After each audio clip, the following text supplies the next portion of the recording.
నమస్తే. ఈరోజు మనం వారికోస్ వెయిన్స్ గురించి తెలుసుకుందాం. అసలు వారికోస్ వెయిన్స్ అంటే ఏమిటి, ఎందుకు వస్తాయి, వాటి మేనేజ్మెంట్ ఏమి, వాటికి ట్రీట్మెంట్ ఏముంది ఆయుర్వేదంలో అనే విషయాలు ఈరోజు చర్చిద్దాం. వారికోస్ వెయిన్స్ అంటే మీకు తెలుసు, మన శరీరంలో రక్తనాళాలు ఉంటాయి, సిరలు ధమనులు అని. ఆ సిరలు ఏవైతే ఉన్నాయో వెయిన్స్ అంటాము. ఆ వెయిన్స్లో ఉండే వాల్వ్స్, కవాటాలు ఏదైతే ఉన్నాయో ఆ కవాటాల్లో ఉన్న పటుత్వం కోల్పోవడం వలన వెయిన్స్ చుట్టూ అవి ఉబ్బిపోయి స్వెల్లింగ్ వచ్చి మడతలు పడి రక్త సరఫరాలో ఇబ్బంది ఎదురయ్యి చూడ్డానికి బయటికి పొడుచుకొచ్చినట్టుగా కనిపించే ఆకారం ఉన్న వాటిని మనం వారికోస్ వెయిన్స్ అంటాం. ముఖ్యంగా ఇవి కాళ్ళల్లో ఎక్కువ చూస్తాం మనం. దీనికి చాలా రకాల కారణాలు ఉన్నాయి. వాటికి సంబంధించిన కారణాలు మరియు చికిత్స ఈరోజు తెలుసుకుందాం. ఈ వెరికోస్ వెయిన్స్ అనేవి ఎందుకు వస్తాయి అని కనుక తెలుసుకుంటే మనకు ముఖ్యంగా జన్యు సంబంధమైన లోపాలు, అట్లాగే వయస్సు, తర్వాత ఆడవాళ్ళైతే ప్రెగ్నెన్సీ, ఒబేసిటీ, దాంతోపాటు హార్మోనల్ చేంజెస్ కూడా ఏమైనా ఉన్నట్టయితే ఈ వారికోస్ వెయిన్స్ అనేటివి రావడం జరుగుతుంది.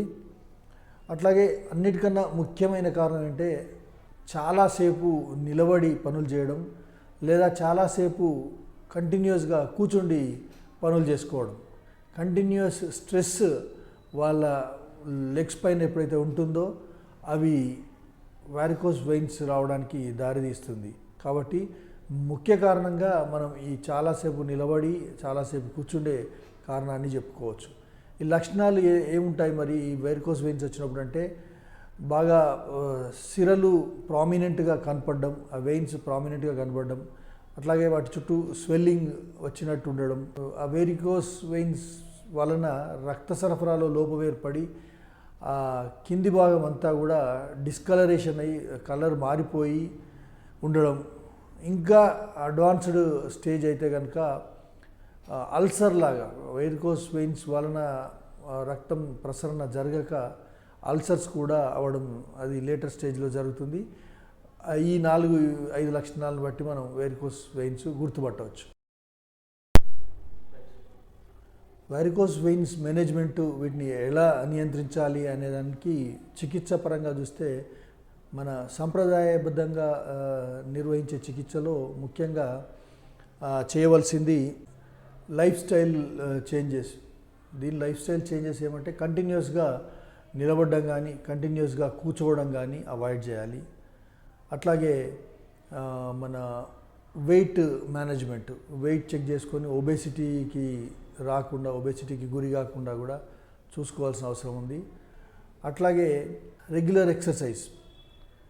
ఎందుకు అంటే రెగ్యులర్ ఎక్సర్సైజ్ వల్ల రక్త సరఫరా ఎన్హాన్స్ అవుతుంది. దానివల్ల రక్తనాళాలు ఈ రుంగజుట్టుకుపోవడం అనేది తగ్గించవచ్చు. ఇంకా పోతే మెడికల్ ట్రీట్మెంట్లో వచ్చేటప్పటికి కంప్రెషన్ థెరపీ. మనం స్టాకింగ్స్ దొరుకుతాయి మార్కెట్లో, వాటిని టైట్గా ఉన్న సాక్స్ లాంటి స్టాకింగ్స్ వేసుకొని కంప్రెస్ చేసినప్పుడు ఆ వెయిన్స్ మళ్ళీ వాటి మామూలు ఎలాస్టిసిటీ పెరిగి మామూలు యథాస్థితికి వచ్చే ఛాన్స్ ఉంది. కాబట్టి ఫస్ట్ లైన్ ఆఫ్ ట్రీట్మెంట్లో మనం స్టాకింగ్స్ చెప్తాము.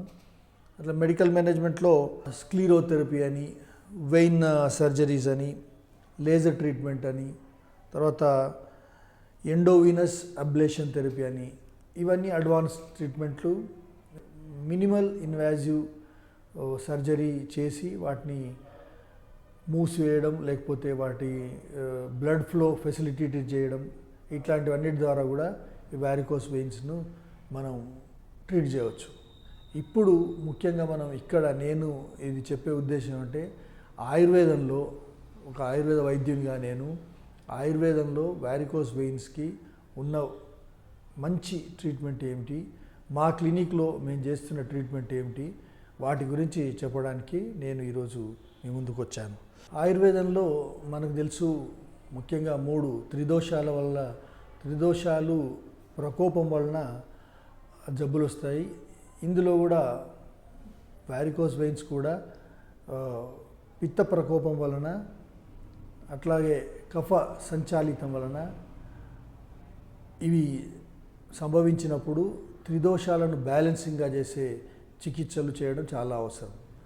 అందులో ముఖ్యంగా హెర్బల్ ట్రీట్మెంట్లోకి వచ్చేటప్పటికి మన గుడూచి సత్వం కానీ లేకపోతే గుడూచి రసాయనంగా పనిచేస్తుంది. ఇది సర్క్యులేషన్ని ఎస్టాబ్లిష్ చేస్తుంది కాబట్టి గుడూచి పౌడర్ని తీసుకోవచ్చు, లేదా గుడూచి సత్వం దాన్ని నీళ్ళ కలుపుకొని తీసుకోవచ్చు. రెండవది వచ్చేసి త్రిఫల క్వాతం కానీ త్రిఫల పౌడర్ని నీళ్ళలో కలుపుకొని కానీ తీసుకోవచ్చు. అట్లాగే అశ్వగంధ ఏం చేస్తుందంటే స్ట్రెంగ్త్ పెంచి ఇన్ఫ్లమేషన్ని తగ్గిస్తుంది కాబట్టి అశ్వగంధ ట్యాబ్లెట్, పౌడర్, లేహ్యం ఏ రూపంలో కానీ తీసుకున్నా అశ్వగంధ తీసుకోవచ్చు. అట్లాగే గార్లిక్ ఇంటర్నల్గా తీసుకోవచ్చు. అట్లాగే గార్లిక్ పేస్ట్ చేసి దాన్ని మస్టర్డ్ ఆయిల్లో కలిపి ఆ వెయిన్స్ పైన మెల్లగా నెమ్మదిగా మసాజ్ కూడా చేసుకోవచ్చు. అలోవెరా జెల్ కూడా ఆ వెయిన్స్ పైన మనం అప్లై చేస్తే అది ఆ స్వెల్లింగ్ని తగ్గించే గుణాన్ని కలిగి ఉంటుంది కాబట్టి ఆ స్వెల్లింగ్ తగ్గి పెయిన్ తగ్గే ఛాన్స్ ఉంటుంది. అట్లాగే ఆయుర్వేద ఆయిల్స్, మహానారాయణ తైలం లాంటి వాటితో అభ్యంగనం చేయడం, వాటికి ఆ ఆయిల్ని అప్లై చేయడం, నిర్గుండి తైలాన్ని అప్లై చేయడం, ఇవన్నీ కూడా మనకి అక్కడ స్వెల్లింగ్ని తగ్గిస్తూ అక్కడ ఇన్ఫ్లమేషన్ కూడా తగ్గిస్తాయి. బ్లడ్ సర్క్యులేషన్ని ఎన్హాన్స్ చేస్తాయి ఈ ద్రవ్యాలన్నీ కూడా. అట్లాగే యోగాకు సంబంధించి కొన్ని ఆసనాలు ఉన్నాయి. ఆ ఆసనాల ద్వారా కూడా మనం వీటిని వెయిన్స్ యొక్క గతిని సరిచేయవచ్చు. ఏం ఆసనాలు అవి? సర్వాంగాసన, తాడాసన, పద్మాసనం కూడా. ఈ 3 ఆసనాల వల్ల మనం కొద్దిసేపు ఉండడం వలన రెగ్యులర్గా ఈ ఆసనాలు చేయడం వలన వారికోస్ వెయిన్స్ రాని వాళ్ళు రాకుండా తప్పించుకోవచ్చు. వచ్చిన వాళ్ళు వాటి గతిని మళ్ళీ మునుపట్లాగా అయ్యేలాగా ఈ ఆసనాలు ఫెసిలిటేట్ చేస్తాయి. అట్లాగే ఆయుర్వేదంలో ముఖ్యమైనది పంచకర్మలో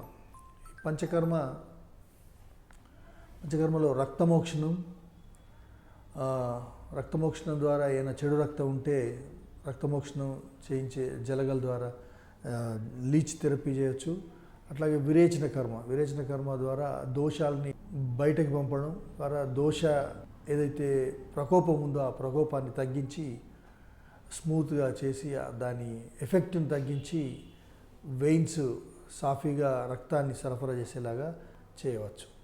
థ్యాంక్ యూ.